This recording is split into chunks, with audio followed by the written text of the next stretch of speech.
नमस्ते, वेलकम और welcome back to my channel. मेरा नाम है रसिका। फिर से एक और बार मैड और मेडिसिन में आप सभी का मैं स्वागत करती हूँ।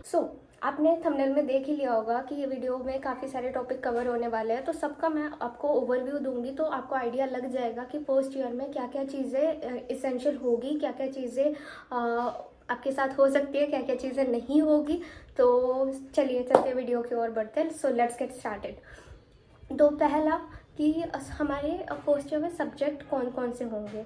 तो मैं आपको पहले ही एक चीज़ बता दूं कि फर्स्ट ईयर में 2 सेमेस्टर्स होते हैं। तो और एक चीज़ कि इसमें हो सकता है कि कुछ सब्जेक्ट और हो additional, so excuse me for that. तो फर्स्टली आपको फिजिक्स, केमिस्ट्री, बायोलॉजी होने वाला है फर्स्ट ईयर में। एंड देन लैंग्वेजेस की जब हम बात करते हैं तो रशियन और लैटिन लैंग्वेज आपको पढ़नी पड़ेगी। दैन अगर मेन मेडिकल सब्जेक्ट्स के बारे में बात करें तो एनाटमी और हिस्टोलॉजी आपको सेकेंड सेमेस्टर में होगी। और अगर हम एडिशनल सब्जेक्ट्स के बारे में बात करें तो वो भी होते हैं रशिया में, जैसे कि हिस्ट्री ऑफ मेडिसिन हो गया, हिस्ट्री हो गया, एक फिजियोलॉजी हो गया, साइकोलॉजी हो गया, फर्स्ट एड होता है, बायोथिक्स होता है। सो ये सारे सब्जेक्ट फर्स्ट ईयर में आपको आते हैं। और अगेन आई एम रिपीटिंग कि इसमें कुछ सब्जेक्ट हो सकता है कि छूट गए। सेकेंडली जब हम एग्ज़ाम की बात करते हैं तो अगेन कि यहाँ पे 2 तरीके के सब्जेक्ट्स होते हैं। फर्स्टली कुछ सब्जेक्ट होते हैं जो क्रेडिट बेस होते हैं, और कुछ सब्जेक्ट होते हैं जो क्रेडिट बेस तो होते ही है बट उनकी एग्ज़ाम होती है फाइनल में। सो फर्स्ट ईयर में आपकी 2 ही एग्ज़ाम होगी। फर्स्टली आपकी बायोलॉजी की एग्ज़ाम होगी, सेकेंडली आपकी रशियन लैंग्वेज की एग्ज़ाम होगी, और बाकी जितने भी सब्जेक्ट है वो क्रेडिट बेस्ड है। और अभी थर्डली हम इसी में एक और टॉपिक ऐड करेंगे, दैट इज़ बुक्स। तो मेरे डीएम्स में भरा रहता है कि हम कौन से बुक्स लाएं फर्स्ट ईयर के लिए, कौन से बुक एसेंशियल है। तो एक चीज़ मैं आपको बता दूं कि फर्स्ट 2 ईयर्स जो होता है, मैंने कई बार बोला है कि बहुत ज़्यादा हेक्टिक होता है, आपके पास बिल्कुल टाइम नहीं होता।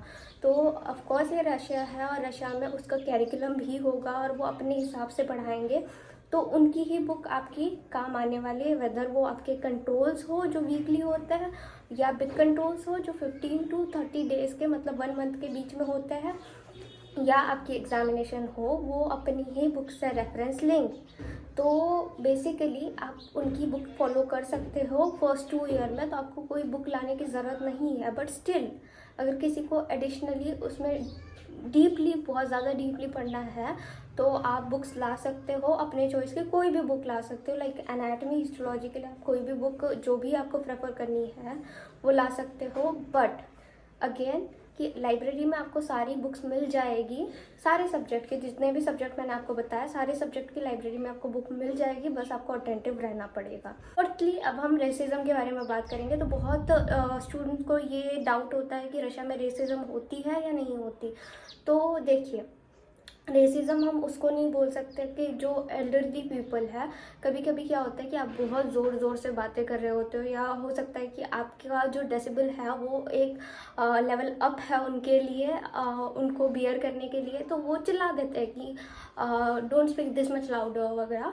तो आपको उसमें एकदम फील करने वाली बात नहीं है, वो तो यहाँ पे भी होता है। बेसिकली उनका एक जोन होता है, वो अपने लाइफ में 50 ईयर उस जोन में बिताते हैं, तो उनके लिए ये चीज़ें न्यू होती है, तो ऑफकोर्स वो रिएक्ट करेंगे, और उनकी एज भी है वो रिएक्ट करने वाली। बट इन जनरल किसी भी चीज़ को लेके आज तक मेरे साथ तो ये चीज़ नहीं हुई है, कोई रेसिज्म नहीं हुआ है, एंड मेरे नोन टू में भी किसी के साथ रेसिज्म नहीं हुआ है।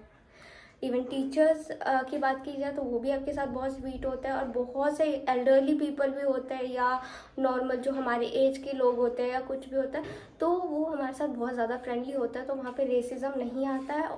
और एक चीज़ कि वो आपके बारे में जानने में बहुत ज़्यादा उत्सुक होता है रेदर दैन रेसिज्म। वो चीज़ हो सकती है कि हाँ वो आपसे आके पूछ रहे हैं आपके कल्चर के बारे में। अभी जो हमारा 5th हम बात करने वाले हैं, वो बात करने वाले हैं सीनियर्स और रैगिंग से रिलेटेड, कि रशिया में रैगिंग होती है क्या, सीनियर्स अच्छे होते हैं या नहीं होते। तो बेसिकली आपको लग रहा होगा कि मैं बना चढ़ा के बताऊंगी, नहीं, मैं सारी चीज़ें आपको रियल ही बताऊंगी। देखिए, सीनियर्स की जब हम बात करते हैं, सीनियर बहुत ज़्यादा हेल्पफुल होते हैं। मैं जब रशिया गई थी तो मेरे साथ कोई नहीं था, आप ये बोल सकते हो कोई नहीं था। मैं किसी को मतलब थोड़े बहुत लोगों को ही जानती थी, और वो भी मेरे ईयर के, तो ऑफकोर्स वो मुझे हेल्प नहीं करते। बट देयर वॉज दीदी जिन्होंने मेरी बहुत ज़्यादा हेल्प की है, उनका नाम नहीं ले सकती मैं अभी वीडियो में, क्योंकि आई डोंट नो कि वो कंफर्टेबल होगी या नहीं होगी। तो उन्होंने मुझे काफ़ी हेल्प करी थी। इवन उन्होंने ग्रोसरी शॉप में ले जाके मुझे बताया था कि हाँ ये चीज़ें आप ले सकते हो, ये नहीं ले सकते हो। तो सारे ग्रोसरी शॉप नियर बाय उन्होंने ही मुझे घुमाए थे एंड उन्होंने बोला था कभी भी कोई भी हेल्प चाहिए तो आप मुझे कॉल कर सकते हो। और हमने किया भी, बहुतों बार उन्हें कॉल किया और उन्होंने बहुत स्वीटली रिप्लाई दिया। तो मैं बहुत ज़्यादा सीनियर्स को तो नहीं जानती हूँ, बट जितने भी 2-3 सीनियर्स को जानती हूँ, they are really really sweet and cute. और दूसरी बात कि रैगिंग होती है नहीं होती, तो रैगिंग नहीं होती है।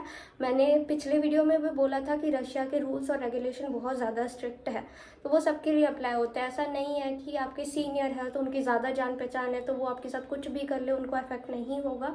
अगर आप उनकी कंप्लेंट करोगे, उन्होंने छोटी मोटी चीज़ भी आपके साथ की है, तो ऑफकोर्स उनको डीन्स ऑफिस इक्वली पनिशमेंट देगा। आपको, अगर आप गिल्टी नहीं हो तो आपको नहीं मिलेगी, बट वो गिल्टी है उन्हें मिलेगी। सो ये चीज़ों को लेके सारे अवेयर होते हैं, तो रैगिंग जैसे कोई सिचुएशन आती नहीं है अब्रॉड में। और ऑल्दो कि सीनियर्स बहुत ज़्यादा स्वीट होते हैं जूनियर्स के साथ और बहुत ज़्यादा हेल्प करते हैं, मुझे ऐसा लगता है। And that's it for today's video. I hope you guys like it. और अगर आपको वीडियो पसंद आई हो, हेल्पफुल लगी हो और आपके सारे डाउट्स क्लियर हुए हो, तो do like, comment, share and subscribe. Thank you so much for watching.